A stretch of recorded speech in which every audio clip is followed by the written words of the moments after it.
Hi everyone, this is your favorite friend Jay or Jaylan Salah, as you formerly know her, film critic at Geek Vibes Nation and In Session Film. Today I have the pleasure of interviewing Nimco Sheikhaden and producer Sara Chishti on their new short documentary Exodus, which is a great way to talk about women after incarceration and the life that awaits them. I really was impacted by this documentary, and thank you, Sara and Nimco, for agreeing to talk to me. Thank you so much for having us. We're so glad to chat about the film with you. So, what excited you or got you interested in this particular project, both of you? I think the film really originates with like a question. I was trying to think, it was kind of like a theoretical exercise, like what does life after look like? My fiance is currently incarcerated, and it was still like a few years away, like him coming home. And so I wanted to kind of interrogate like what is life going to look like for him coming home? And you know, um, what is that journey really going to entail? Because it was pretty abstract. And I think a lot of times films about incarceration often treat freedom as the end point. Like, this is what you're going to arrive to. But I think for a lot of people, it's a starting point and the struggle really continues forth. So it was an interesting something that I really just wanted to kind of like journey towards and see what does the day-to-day look like? What are the kind of struggles that you're going to have to grapple with? What are the things that I think, other people might turn away from that we kind of wanted to zero in on? And I think that we really just wanted to bear witness. And it's a verite film, so it requires a lot of patience and letting life kind of unfold. And it was a beautiful journey. Yeah, I think that, so many films focus on incarceration and so few films really focus on the journey, excuse me, of what happens after. And I think that, there are just so many systemic barriers to dignity and belonging up following release. And I think we just wanted to make sure that that was the focus of both Trinity and Asia's story in Exodus. What I want to know, Sarah in specific, what do you think backing up financially women's storytelling does to change the perception and actually open more opportunities for more women to come forward and to talk about different, diverse topics? This is why you are a producer on this project. And I think Nimco too, you co-produced. So I want to Definitely. as the money makers, we're the financial providers. This is the best because there are a lot of women who need to be heard and who need to their stories come forward, but probably they won't find the financial backup for it. So I want to ask you the importance of having the money to back up such projects. I think that, first of all, I think that that's such a great point. So many valuable stories don't get made because of lack of funding and lack of access to funding. And I think for us, this project was independently made by people that supported our vision and that were deeply connected to the issue of incarceration. We worked with a consulting producer named Sarah Bennett, who actually spotlighted the stories of Trinity and Asia in a photo series prior. And so we have, we were very fortunate to connect with people that already had invested in the space of incarceration and also had a focus on women in that space. And so I think the biggest thing that I think I would advocate for other filmmakers is to connect with people that have already invested in your subject matter and have a commitment to kind of the topics that you're tackling in your work. Yeah. And I think the only thing I would add is that it's important, I think, to underscore the fact that it wasn't easy. There was a lot of challenges and hurdles that we had to kind of reckon with on this journey. I think partly because there was so much unknown, that no one knew when we needed to stop filming. We didn't really have like a precise end date. And so it required a willingness to accept the uncertainty in it within the journey, and I think also like incarceration projects are tough. I feel like sometimes people feel like, there's certain check boxes that they want, spotlighted in the film. And we really were very intentional with how we wanted to tell this story. We didn't want to harp on the crime. We wanted to center them as people and, not sort of force them to have to kind of continuously go back and kind of self-flagellate. And so it wasn't easy, but I think when I think you have good intentions and you have an eagerness to tell an important story, you will start to find other people that, are kindred and would want to support the journey. Okay, so Nemco, you picked your two subjects based on what, like, did you have them both amazing women, such different journeys in mind, or was it a process of just choosing? Yeah, it was a process. I think Sarah mentioned the photo series that Sarah Bennett did. And so there was all these beautiful photographs of several women. I think what we were what we were eager to find was people who were soon to come home, and then people who had come home somewhat recently. So Asia was home.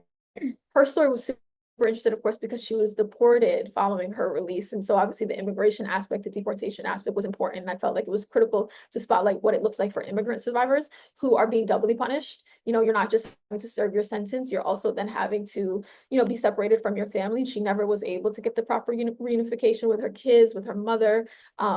And for Asia, you know, we had got, Sarah Bennett said, Trinity's about to come home. You know, we knew that she had gotten resentenced at that point under the Domestic Violence Survivors Justice Act, but we didn't know exactly what her, you know, day of release would be, but we knew it was going to be soon. So that was super helpful because then it was like, okay, we can, you know, potentially spotlight this journey. But of course, it required both of their willingness and both of them to see value in being a representation of what this looks like. And I think Trinity, having served 10 years, she was kind of questioning, well, who knows me? What's my, you know, what place am I going to have in society? I've kind of existed in the periphery for so long. And it was kind of serendipitous. You know, she felt very eager, you know, to say something and to be heard. And so the film offered that as an opportunity. But they're both incredible, incredible women. There was actually a third woman that we were following who had served the full 25 years. She was in her 60s. And I wanted to kind of show, here's someone who didn't benefit from a law like the Domestic Violence Survivors Justice Act. And what does that look like? But of course, it's a short film. So we had to be we had to be realistic. But they're just, you know, several of the women that we spoke to were just incredible. It was more so trying to like fit it in within this, you know, framework that we had constructed. What I love too is that Asia was a mother, and then we have Trinity, who is a daughter. And this gave us two different perspectives, two different points of view, two different, entirely different experiences. So was that intentional? Did you want to have diversity in the way even you tackled those women? Yeah. You know, it's interesting because I think in the beginning, I had my mind made up, I think, of like what the film could be, but of course we had like an openness of what it might become. And there was a lot that you know, it's funny. I didn't think about it in the beginning that this might be a film about mothers and daughters. I think I was like, you know, we want to showcase the systemic barriers and all the, you know, structural inadequacies and all of that. And then it slowly became a very like interpersonal film about relationships, about family, about healing, about like trying to rebuild relationships and connections and stuff. And so that was something that I think we learned throughout making the film. It was something that definitely came throughout the process that we started to see those parallels. And I remember in an interview with Asia, she talked about the first time she saw Trinity at Bedford Hills. And she was like, the way I was looking at her was probably the way that other older women were looking at me when I first came in. You know, she was like, here's this young baby face. Like, how did she get herself here in this situation? You know? And so it was interesting. It was also really helpful that they both knew each other. You know, it was helpful that they had like a relationship and we were able to kind of piece that into the film. But yeah, if you want to. Yeah, I think it was something that kind of evolved with the verite filmmaking that we conducted. And I think it's interesting because they both kind of embodied a spectrum of what it felt, of the consequences of incarceration and the ruptures that it had on family relationships, siblings, mother-daughter, daughter-child, community, the relationship they had with their broader community. And so I think it really was, both of them kind of do embody how vast, how much work really they had to kind of embark on once they were released, and how much relational repair they had to kind of try to pursue. Yeah, and I have to also give a lot of credit to our wonderful editors, Sandrine and Yeah. Skylar, because a lot of that happens in the edit room. You know, it's really when you're sitting down and you're in the field and you're seeing all these pieces, but then it's when you're sitting down with your editor that you're able to kind of draw the parallels where they diverge, but also where they connect. And so much of that kind of came forth through that process. And did you decide on the look, black and white, for the film from the beginning, or was this a discussion with the cinematographer? I want to know because it was very fitting for the mood of the film, seriously. Right, right. It was something I did kind of have my mind made up about. And then all throughout the process, there was the tug and pull of people who were like, it might be better in color. And oh, you're going to be in Panama, which is such a colorful place. Like, you know, wouldn't you want to showcase the color? But it felt right. And it's hard to kind of articulate that. But more than anything, it was like we wanted to underscore the stark contrast. We wanted to strip everything away so that you could just focus on the core of the story and just see them. You know, you see in the film. Like there's a lot of very intimate moments that we're bearing witness to, some charged family conversations, like a reunion, there's so many moments. And I felt like we wanted to just pull everything back and so that you could just kind of stay close to them. There's moments even with our DP who's getting very, very in their face, very up and close. And so I think more than anything, we're just like the same way we're wanting to bear witness to their journey, we want the audience to just be able to kind of take all of the distractions away and just, and just see, because, yeah. And Sarah, seeing this project come to fruition from the beginning till the end, how involved were you with the process? How did you see the subjects opening up and then becoming more and more intimate with the crew and with everyone? How did the experience feel to you? It was such a privilege. I mean, Nimco and I met on the Eyes on the Prize series, the continuation of the original Henry Hampton series, and we just kind of started talking about ideas that we had, and she had this idea that she wanted to kind of birth and give birth to in the world. And I think that's when we kind of connected with Sarah Bennett, and she connected us to Trinity. And when we connected with Trinity, she was still incarcerated at Bedford Correctional Facility, upstate New York, and we were corresponding with her like sparsely while she was, incarcerated. And I think it was a really special process because you got to kind of see in real time both women, expand and also confront and tackle things that they, in their personal lives, in real time. And I think not to give the film away, but there's just so many moments that have been many, many years in the making. And so I think it was really a huge privilege to bear witness to that and be so intimately, excuse me, involved. Okay, so what I always ask documentarians, Nimco, is how do you get your subject, an untrained actor, like a non-professional, to open up and just feel as if the camera does not exist? How do you work with the subject? Yeah. Well, I think part of it was spending time beforehand. I think there has to be a lot that takes place in conversations that take place before the camera even starts rolling. Not only are you asking them to be willing, but you're also asking their family members to participate, and media, all of that sort of exists outside of most people's minds. And so, and I've worked with such wonderful filmmakers, from Geeta Ganvir, who's an executive producer, to Sam Pollard, Alex Gibney, and I've got to see like wonderful professionals do this thing and kind of, I paid special attention all throughout working on several projects. But I think what was helpful, one, was that they knew that I had a personal connection to the issue. And so I think innately we didn't have to start like book one, page one. We kind of could jump ahead. And I think they understood that I cared deeply about the issue. I wasn't going to kind of just drop in and go and make any kind of film. The other thing is I really wanted to impart on them that they also had a right to participate in this process, that this is a film that's shaping a very important aspects of their lives.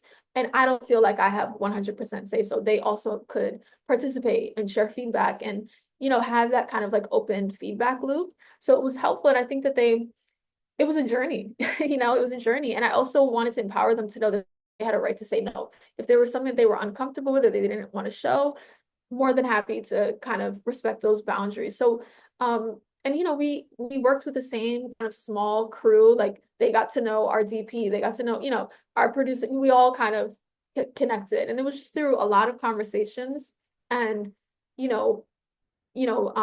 marrying them into the journey that I think we were able to make the film that we did. Okay, so I want to ask both of you, which was the hardest scene to shoot? Like a moment that you felt like, whoa, okay, that was a day, that was cut. Okay, I can't, I have to go home. I have to stop the cameras rolling for both of you.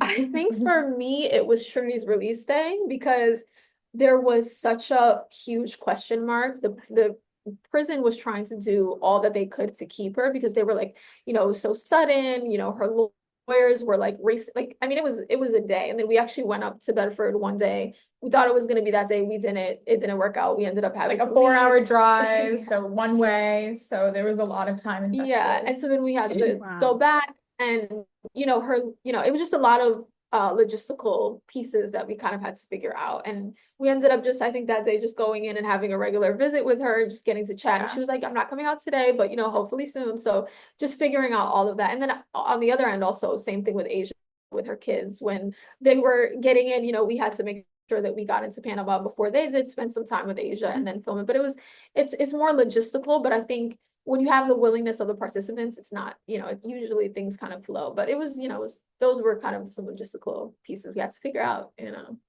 I'd say the same day, just because I think there was so much uncertainty with whether she was going to be released, whether the bureaucracy was going to throw a wrench, and that actually was kind of what was occurring. I think she had a stellar lawyer. So I think it was kind of I honestly think it was the commitment of Nimco and also our crew to be flexible and to really commit to this process of we're going to try to bear witness to this moment in the best ways that we can.